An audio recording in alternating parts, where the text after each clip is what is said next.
നമസ്കാരം, ഗൾഫ് ബ്രീഫിലേക്ക് സ്വാഗതം. സ്വർണ്ണവില UAE-യിൽ റെക്കോർഡിൽ. താരിഫ് തർക്കങ്ങളും സെൻട്രൽ ബാങ്കുകളുടെ വാങ്ങലും തുടർന്നാൽ ദുബായിൽ ആഗോളതലത്തിൽ സ്വർണ്ണവില ഇനിയും ഉയരുമെന്ന് വിദഗ്ധർ പ്രവചിക്കുന്നു. 24 ക്യാരറ്റ് സ്വർണത്തിന് 420 ദിർഹത്തിൽ കൂടുതൽ വില ഉയർന്നതോടെയാണ് ദുബായിൽ സ്വർണ്ണവില സർവ്വകാല റെക്കോർഡിലെത്തിയിരിക്കുന്നത്. സ്വർണത്തിന്റെ വില ഉയരുന്നത് സ്വർണം വാങ്ങുന്നവരെയും വ്യാപാരികളെയും ഒരുപോലെ ആശയക്കുഴപ്പത്തിലാക്കുന്നു.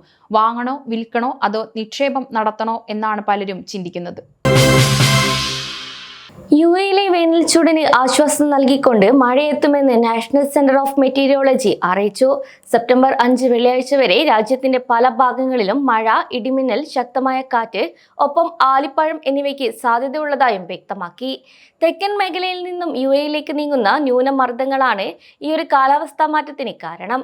ബുധനാഴ്ച മുതൽ വെള്ളിയാഴ്ച വരെ മഴ തുടരുമെന്നും കനത്ത മഴ തന്നെയാണ് ലഭിക്കുക എന്നാണ് പ്രവചനം. കൂടാതെ ഡ്രൈവർമാർ ജാഗ്രത പാലിക്കണമെന്നും അധികൃതർ നൽകുന്ന സുരക്ഷാ നിർദ്ദേശങ്ങൾ ശ്രദ്ധിക്കണമെന്നും അറിയിച്ചു.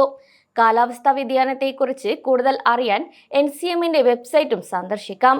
അതേസമയം ഇത്തരം അടിയന്തര മുന്നറിയിപ്പുകൾ 93% ആളുകൾക്കും പ്രയോജനകരമാകുന്നു എന്ന് സർവേയിലൂടെ കണ്ടെത്തി. അബുദാബി പോലീസിന്റെ സുരക്ഷാ മാധ്യമ വകുപ്പ് നടത്തിയ സർവേയിൽ നിന്നാണ് ഈ കാര്യങ്ങൾ കണ്ടെത്തിയത്.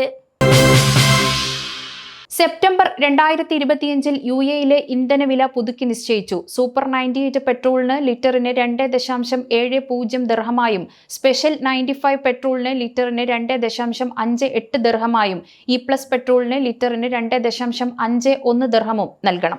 ഡീസൽ ലിറ്ററിന് 2.6 ദിർഹമാണ് നൽകേണ്ടത്. കഴിഞ്ഞ മാസത്തെ അപേക്ഷിച്ച് പെട്രോളിന് നേരിയ വർധനവും ഡീസലിന് വിലക്കുറവും ഉണ്ടായിട്ടുണ്ട്. ഇന്ധനവിലയിലെ മാറ്റം വാഹന ഉടമകളെ എങ്ങനെ ബാധിക്കുന്നു എന്ന് ഉറ്റുനോക്കുകയാണ് UAE-യിലെ സാമ്പത്തിക വിദഗ്ധർ. ഡീസൽ വില കുറഞ്ഞത് ചരക്ക് ഗതാഗത മേഖലയിൽ ആശ്വാസമാകും. മാത്രമല്ല, ഓരോ മാസത്തിലെയും ഇന്ധനവിലയിലെ മാറ്റങ്ങൾ പ്രവാസികളുടെ ജനജീവിതത്തിൽ വലിയ സ്വാധീനം ചെലുത്തും. അനധികൃതമായി ഗ്യാസ് സിലിണ്ടറുകൾ കടത്തിയ ഒരു മിനി ബസ് ദുബായ് പോലീസ് പിടികൂടി. പൊതുജന സുരക്ഷയ്ക്ക് ഗുരുതരമായ ഭീഷണിയുണ്ടാക്കുന്ന രീതിയിലാണ് ഗ്യാസ് സിലിണ്ടറുകൾ കണ്ടെത്തിയത്. കൂടാതെ സ്വകാര്യ ലൈസൻസ് ഇല്ലാത്ത വാഹനങ്ങളിൽ ശരിയായ സുരക്ഷാ മാനദണ്ഡങ്ങൾ പാലിക്കാതെ അപകടകരമായ വസ്തുക്കൾ കൊണ്ടുപോകുന്നവർക്കെതിരെ കർശന നിയമ നടപടികൾ സ്വീകരിക്കുമെന്നും ദുബായ് പോലീസ് അറിയിച്ചു. അൽക്കൂസ് ഇൻഡസ്ട്രിയൽ ഏരിയയിൽ നടത്തിയ പരിശോധനയ്ക്കിടെയാണ് ഈ ഒരു സംഭവം അധികൃതരുടെ ശ്രദ്ധയിൽപ്പെട്ടത്. തുടർന്ന് ട്രാഫിക് പെട്രോൾ സംഘം വാഹനം പിടിച്ചെടുക്കുകയായിരുന്നു. പിടിച്ചെടുത്ത മിനി ബസ് ഗ്യാസ് സിലിണ്ടറുകൾ കൊണ്ടുപോകുന്നതിനായി പ്രത്യേകം മാറ്റിയെടുത്തതായാണ് ദുബായ് പോലീസ് വ്യക്തമാക്കുന്നത്. വാഹനത്തിലെ സീറ്റുകൾ നീക്കം ചെയ്ത് സുരക്ഷാ മാനദണ്ഡങ്ങൾ പാലിക്കാതെ വലിയ അളവിൽ സിലിണ്ടറുകൾ കുത്തിനിറച്ച നിലയിലായിരുന്നു ഉണ്ടായിരുന്നത്. UAE-യിലെ ഡോക്ടർമാർ കുട്ടികളിൽ സ്കൂൾ കഴിഞ്ഞുള്ള തളർച്ച വർദ്ധിക്കുന്നതിനെ കുറിച്ച് മുന്നറിയിപ്പ് നൽകുന്നു. കുട്ടികളുടെ മാനസികവും ശാരീരികവുമായ ആരോഗ്യത്തെ ഇത് ബാധിക്കുന്നതിന് മുമ്പ് രക്ഷിതാക്കൾ ഇതിന്റെ ലക്ഷണങ്ങൾ തിരിച്ചറിയണമെന്ന് ഡോക്ടർമാർ പറയുന്നു. കുട്ടികൾക്ക് വേണ്ടത്ര ഉറക്കം ലഭിക്കുന്നുണ്ടെന്ന് ഉറപ്പാക്കണമെന്നും എല്ലാ ദിവസവും ഉറക്കം കളയാൻ കുട്ടികളെ അനുവദിക്കരുതെന്നും ഡോക്ടർമാർ പറയുന്നു. കുട്ടികളോടൊപ്പം ഭക്ഷണം കഴിക്കാൻ മാതാപിതാക്കൾ സമയം കണ്ടെത്തണമെന്നും ഡോക്ടർമാർ മുന്നറിയിപ്പ് നൽകുന്നു. സ്കൂൾ കഴിഞ്ഞുള്ള കുട്ടികളുടെ തളർച്ച UAE-യിലും ലോകമെമ്പാടുമുള്ള കുട്ടികളിൽ വർദ്ധിച്ചു വരുന്നതായി റിപ്പോർട്ട്. തുടർച്ചയായ തലവേദന, വയറുവേദന, ഉറങ്ങാൻ ബുദ്ധിമുട്ട് എന്നിവ കുട്ടികളിൽ കണ്ടാൽ മാതാപിതാക്കൾ ശ്രദ്ധിക്കണമെന്നും UAE-യിലെ ഡോക്ടർമാർ മുന്നറിയിപ്പ് നൽകുന്നു. ദുബായ് രാജ്യാന്തര വിമാനത്താവളത്തിലെ സുരക്ഷാ സംവിധാനങ്ങൾ കൂടുതൽ ശക്തമാക്കുമെന്ന് ദുബായ് പോലീസ് അറിയിച്ചു. ഇതിന്റെ ഭാഗമായി Dubai police acting commander in chief major general Harb Mohammed Al Shamsi വിമാനത്താവളത്തിലെ പുതിയ സുരക്ഷാ സംവിധാനങ്ങൾ വിലയിരുത്തി ശേഷം തുടർ നടപടികൾ സ്വീകരിക്കുമെന്നും അറിയിച്ചു. ഏവിയേഷൻ സുരക്ഷ, അപകട സാധ്യതകൾ മുൻകൂട്ടി തിരിച്ചറിയുക, ലഗേജുകൾ ട്രാക്ക് ചെയ്യുക, എല്ലാ നടപടിക്രമങ്ങൾ വേഗത്തിലാക്കുക തുടങ്ങിയ സ്മാർട്ട് സംവിധാനങ്ങളാണ് നിലവിൽ പരിശോധിച്ചത്. കൂടാതെ അൽ മക്തൂം രാജ്യാന്തര വിമാനത്താവളത്തിന്റെ ഭാവി വികസനത്തിനായുള്ള സുരക്ഷാ പദ്ധതികളെക്കുറിച്ചും ചർച്ചകൾ നടന്നു.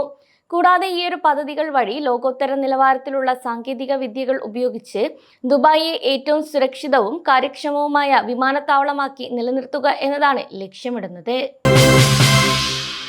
UAE ദിർഹത്തിന്റെ പുതിയ ചിഹ്നം ശരിയായ രീതിയിൽ ഉപയോഗിക്കേണ്ടതിനെ കുറിച്ച് വീണ്ടും ഓർമ്മിപ്പിച്ച് സെൻട്രൽ ബാങ്ക് ഓഫ് UAE. ചിഹ്നം എങ്ങനെ ഉപയോഗിക്കണം, എവിടെ ഉപയോഗിക്കരുത് എന്നതിനെക്കുറിച്ചുള്ള വിശദമായ നിർദ്ദേശങ്ങൾ ബാങ്ക് പുറത്തിറക്കി. വ്യാപാര സ്ഥാപനങ്ങൾക്കും താമസക്കാർക്കും ഒരുപോലെ ഈ നിയമം ബാധകമാണ്. ദിർഹത്തിന്റെ ചിഹ്നം ഉപയോഗിക്കുമ്പോൾ ശ്രദ്ധിക്കേണ്ട 8 പ്രധാന തെറ്റുകൾ ഒഴിവാക്കണമെന്ന് സെൻട്രൽ ബാങ്ക് ഓഫ് UAE തങ്ങളുടെ എക്സ് അക്കൗണ്ടിൽ പങ്കുവച്ച വീഡിയോയിൽ പറയുന്നു. ചിഹ്നം സംഖ്യക്ക് മുമ്പായിരിക്കണം ഉപയോഗിക്കേണ്ടത്. ചിഹ്നവും സംഖ്യയും തമ്മിലുള്ള അകലം ഉണ്ടായിരിക്കണം. ചിഹ്നത്തിന്റെ രൂപം മാറ്റരുത്. ചിഹ്നത്തിന്റെ ഉയരം സംഖ്യയുടെ ഉയരത്തിന് അനുസൃതമായിരിക്കണം.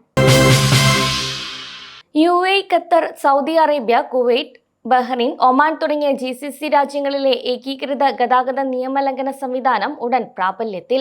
ഈ ഒരു പുതിയ സംവിധാനം വരുന്നതോടെ ഏതെങ്കിലും GCC രാജ്യത്ത് വെച്ച് ഗതാഗത നിയമം ലംഘിച്ചാൽ ആ വിവരം ഡ്രൈവറുടെ റെസിഡൻസിയുള്ള രാജ്യത്ത് തത്സമയം രേഖപ്പെടുത്തും.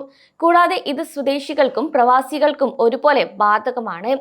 നിയമലംഘനം ഏത് രാജ്യത്ത് നടന്നാലും നിയമ നടപടികൾ സ്വീകരിക്കാൻ ഡ്രൈവറുടെ മാതൃരാജ്യത്തിന് സാധിക്കും. ഈ ഒരു സംവിധാനം നിലവിൽ വരുന്നതോടെ മറ്റ് GCC രാജ്യങ്ങളിൽ സന്ദർശനത്തിനെത്തുന്നവർക്ക് ഗതാഗത ലംഘനങ്ങൾ നടത്തി രക്ഷപ്പെടാൻ കഴിയില്ല. കൂടാതെ ഇതുവഴി ഡ്രൈവർമാരെ നിയമങ്ങൾ പാലിക്കാൻ പ്രേരിപ്പിക്കുക, റോഡ് സുരക്ഷ ഉറപ്പാക്കുക എന്നിവയാണ് ലക്ഷ്യമിടുന്നത്. കൂടാതെ അതിർത്തികളിൽ വെച്ച് ഗതാഗത നിയമങ്ങൾ ആവർത്തിച്ച് ലംഘിക്കുന്നത് കുറയ്ക്കാനും ഈ ഒരു സംവിധാനം സഹായിക്കും. ഇതോടെ ഗൾഫ് സമയം ബുള്ളറ്റിൻ അവസാനിക്കുന്നു. നമസ്കാരം. സമയം മലയാളം വാർത്തകൾ ഇനി ടൈംസ് ഓഫ് ഇന്ത്യ സൂപ്പർ ആപ്പിലും. ഇതിനായി പ്ലേ സ്റ്റോറിൽ നിന്നോ ആപ്പ് സ്റ്റോറിൽ നിന്നോ times of India app install ചെയ്യൂ. മലയാളം ഭാഷ തിരഞ്ഞെടുക്കൂ.